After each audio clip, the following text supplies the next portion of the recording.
Imagine waking up in the middle of a deserted road, wearing nothing but your underwear. That's exactly what happens to Oda, a hardened Yakuza. But this isn't a hangover. Facing him stands Boksoon, the legendary assassin. But instead of killing him outright, Boksoon does something unexpected. She recalls a lesson from her daughter, Jae-young, about fairness, a concept sparked by the recent scandal of a senator denying his son's fraudulent college admission. Channeling that principle, Boksoon tosses Oda a sword and arms herself with a hatchet. "Let's make it fair," she smirks. What follows is an electrifying duel between two masters. Blades clash, sparks fly, and tension grips the air. In the end, Oda strikes the fatal blow, leaving Boksoon lifeless, or so it seems. Moments later, Boksoon is back on her feet. It was all in her head, a strategic simulation of the fight's outcome. Knowing she can't beat him fairly, she opts for a less honorable but effective approach. She coldly executes Oda with a single gunshot. Boksoon comes home and finds her daughter's hidden cigarettes, which brings back a painful memory. She remembers her father, who was abusive, making her eat a cigarette when he found her smoking. This memory stays with her as her daughter, Jae-young, walks in. Boksoon thinks of many ways to talk to her, but each idea leads to a fight. Their relationship is already tense. Jae-young is upset with her mother's secrecy and lack of presence. So, Boksoon decides to stay quiet to avoid more conflict. The following morning, news of Oda's death spreads. At MK Enterprise, the top assassin agency, CEO Min Kyu commends Boksoon for her excellent work. However, his sister, Min Hee, is not happy. She feels jealous of the attention Boksoon receives from her brother. Later that night, Boksoon joins her fellow hitmen for drinks. As usual, she shines in the spotlight. Her stylish sword and large paycheck, thanks to her Class A ranking, impress everyone around her. Boksoon is recognized as the best in the field. The discussion turns to the strict rules established by Min Kyu, the CEO of MK Enterprise. No killing minors, only accept approved jobs, and always finish assignments. Violating these rules leads to one consequence: death. After the meetup, Boksoon walks to her car and sees a group of thugs staring at it and hurling insults. She responds with sharp words, but before the situation gets worse, fellow assassin Hee Sung steps in. In an instant, he takes down the thugs with skill, matching Boksoon's expertise. Hee Sung is just as talented as Boksoon and should be Class A, but his troubled past with Min Kyu keeps him in a lower rank. Later, they spend a quiet evening together. Meanwhile, Jae-young sneaks away to meet her secret girlfriend, So-ra. They keep their relationship hidden, worried about their mother's reactions. Just as things start to get intimate, a group of classmates almost catches them. Jae-young brushes off Cheol-woo, a boy who likes her, leaving him feeling rejected. The following day, Boksoon goes to MK Enterprise, but is stopped by Min Hee, Min Kyu's envious sister. She pulls Boksoon into an assassin training class at the academy. There, Youngji, a talented newcomer and Boksoon's biggest admirer, challenges her. With a wooden knife in hand, Youngji gives it her all, executing a remarkable move that would have been lethal with a real blade. However, Boksoon stays calm. In one quick motion, she marks Youngji's neck with a pen, indicating a kill. Later, Boksoon meets Min Kyu, who gives her 2 envelopes to choose her next mission. To her surprise, one target is a boy. Min Kyu reassures her that he is of legal age, but the assignment still makes Boksoon uneasy. She reminds him that her contract is almost up. Retirement is approaching. Their conversation is interrupted by a call from Jae-young's school. Boksoon finds out her daughter stabbed Cheol-woo. At the school, she receives troubling news. Jae-young may be expelled, but doesn't explain her actions. For now, she is suspended, and a final decision is still pending. At home, Boksoon confronts Jae-young, demanding to know the truth. Her daughter's chilling reply is, "I wanted to kill him." While Hee Sung tidies up after his latest job, Boksoon arrives, seeking his company. As they work together, she expresses her frustrations, sharing how disconnected she feels from Jae-young. She worries that her daughter might be becoming like her, emotionless, distant, and troubled by violence. Meanwhile, the leaders of MK Enterprise's assassin groups meet for a serious discussion. A murder has been uncovered, unauthorized and against their rules. Min Kyu reassures the group that if the killer is one of them, they will be executed. However, they are unaware that Min Hee is behind the turmoil. She is scheming to frame Boksoon and get rid of her to gain Min Kyu's attention. Back at home, Boksoon attempts to bond with Jae-young, but her daughter dismisses her, leaving Boksoon feeling more alone. A call from Min Kyu interrupts the silence. He's getting ready for a trip and assigns Youngji to help Boksoon with her next task. That evening, Boksoon and Youngji sneak into their target's apartment. The job seems straightforward: disable the target, and make it look like a suicide. But just as Bok-soon is about to act, she hesitates. The young man's face is hauntingly familiar. She glances at the note they plan to leave and realizes the shocking truth. This is the senator's son, who involved in the college scandal. His father hired MK to eliminate him and fix the situation. Before Bok-soon can fully grasp what this means, her phone vibrates with a voicemail from Jae-young. In the message, her daughter expresses deep regret, her voice filled with emotion. Overwhelmed by guilt and a rare moment of maternal instinct, Bok-soon decides she cannot go through with the killing, no matter the consequences. She contacts Min-kyu, saying she made an error and failed the mission. Meanwhile, Min-kyu is at a Russian bar, taking down groups of armed men with deadly skill, precise shots, and fierce hand-to-hand combat. As he fights, he demands answers from Bok-soon, but she sticks to her story. To make it believable, she even gets Young-ji to support her. Min-kyu is enraged that Bok-soon has broken the rules. To calm him down, Bok-soon proposes a deal. She will extend her contract with MK instead of retiring, but only if no one else takes over the mission she botched. Reluctantly, Min-kyu agrees. When Bok-soon gets home, she sees Jae-young pretending to sleep. With a sigh, she leaves the room, not knowing about her daughter's hidden struggles. Jae-young is in need of comfort, feeling lost due to So-ra's sudden silence. Yet, Bok-soon and her daughter remain distant, their unspoken hurt growing stronger. After finishing his task, Min-kyu contacts Min-hee with a troubling command: close the senator's case. Regardless of the impact on the company's image, his constant favoritism towards Bok-soon stirs Min-hee's growing resentment. Eager for revenge, Min-hee approaches Hee-sung. She offers him Bok-soon's failed mission, promising an A-rank promotion and enough money for his father's medical expenses. Hee-sung quickly agrees, ready to prove himself and climb the ranks. Meanwhile, on a flight, Min-kyu thinks back to when he first met Bok-soon years ago. She was just a teenager, stepping into a nightmare. Min-kyu had broken into her home to kill her abusive father.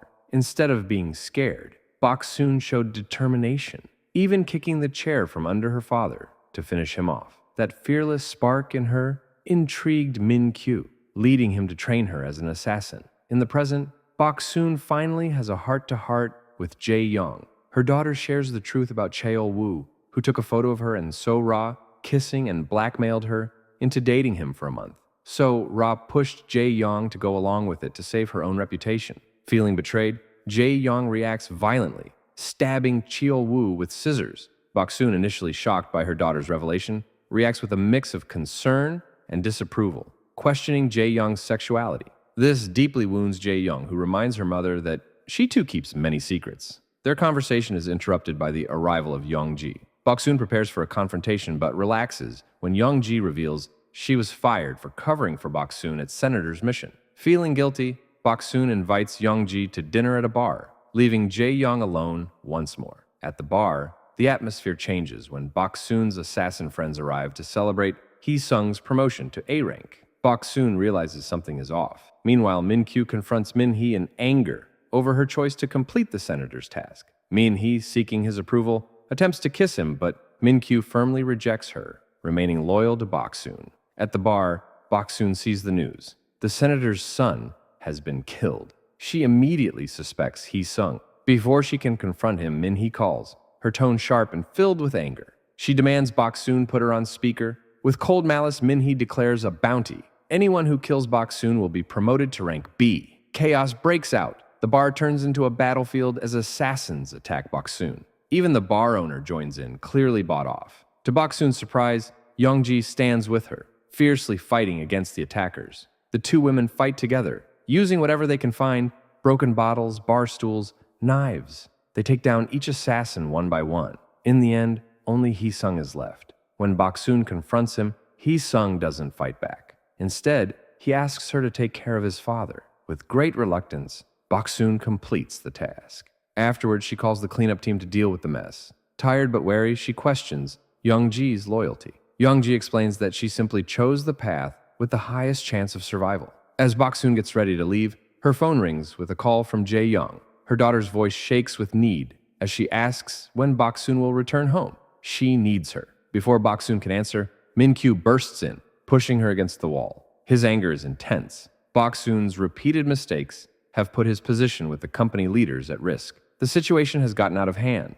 Min-kyu destroys Bok-soon's phone to cut off the call with Jae-young. Young-ji steps in, revealing that Min-hee was the one who ordered the attack on Bok-soon. Still furious, Min-kyu tells Bok-soon to meet him at the office the next day to discuss her contract renewal. It's the only way he can protect her from backlash. Running through the outcomes in her mind, Bok-soon realizes she can't win against him, so she reluctantly agrees. Before he leaves, Min-kyu coldly warns Young-ji to keep this incident quiet. At home, Bok-soon faces a barrage of questions from Jae-young, who is concerned about her mother's late return. Jae-young confesses that So-ra has broken up with her, claiming she's not attracted to girls. Bok-soon, still shaken from the day, apologizes for how she reacted earlier. She tells Jae-young that she can be herself and reassures her daughter that she's proud of her. As they share their feelings, Bok-soon finally breaks down, and Jae-young understands that her mother has had a tough day too. As they bond over their struggles, Bok-soon keeps her work details unclear, but Jae-young suddenly drops a bombshell.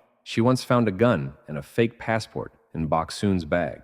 Jae-young wonders if her mother is in the CIA, and for the first time in a long while, Bok-soon feels a bond with her daughter. She doesn't deny the claim, allowing the falsehood to strengthen their delicate relationship. The next day, the leaders of MK Enterprise gather to talk about the brutal murder of their men. Suspicion falls heavily on Min-kyu, who calmly defends Bok-soon's actions, claiming she was only protecting herself. He offers compensation, but some of the bosses remain unconvinced, pushing him to take responsibility for the mess as the rules require. They hand him the blade to finish what Bok-soon started. Without hesitation, Min-kyu takes the blade and, in a shocking act of authority, kills one of the opposing bosses by slashing him across the table. With a cold demeanor, he asserts his power, reminding everyone that he is the law. As a final note, he adds a new one: no drawing weapons during meetings. Bok-soon arrives at the office to sign her contract. Upon entering, she encounters Min-hee, who reveals a shocking fact.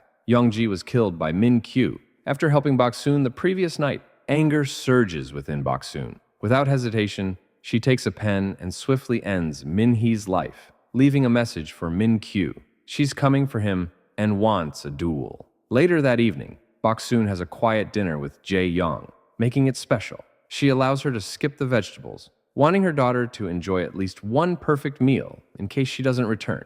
Afterward, Bok-soon heads back to the office, prepared for the final showdown. As the elevator doors open, Min-kyu starts shooting at her with precise aim, but Bok-soon remains steady, knowing he's not trying to kill her, at least not yet. Min-kyu then suggests they share a drink, casually stating he has already predicted the outcome of their fight. In his view, she has already lost. As Bok-soon listens, she mentally considers various outcomes. Each time she tries to outsmart him or use a weapon, she finds herself defeated. But then, something changes. As Min-kyu reminisces about their past training and how she was always the best, she realizes a vital truth. He's not just her enemy, he's her weakness. Min-kyu, despite his strength and sharp mind, has always loved her. This realization strikes Bok-soon like a bolt of lightning. In that instant, she voices her thoughts. The surprise momentarily distracts him, giving Bok-soon the chance to act. With one swift and powerful move, she uses a samurai sword to end his life,